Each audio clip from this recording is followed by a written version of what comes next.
All right, so the 2024 KTMs have been announced. They've already came to dealerships. They're already being sold.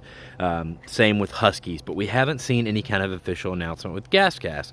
And GasGas is the most exciting this year because they are all transitioning to the new generation machine to match up with the KTMs and Huskies, where the last couple years they've been behind.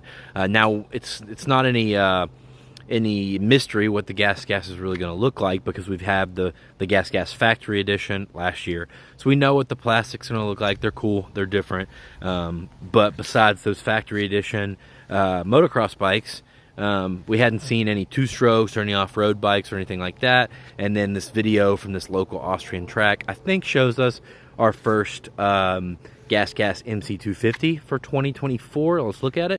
So this is the only real shot of it, but you can see it's got the new GasGas plastics. It's just a dead giveaway when you see what they did with the number plate right there. But you can see it's a two-stroke.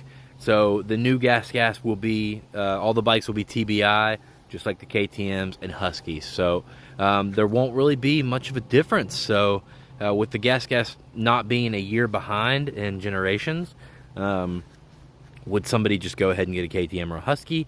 What's the pricing going to be? We don't know yet, but regardless, there's our first shot of a TBI GasGas 2024 Gen 2-stroke. Hopefully we'll be seeing an official drop, hear more about this in the next couple weeks.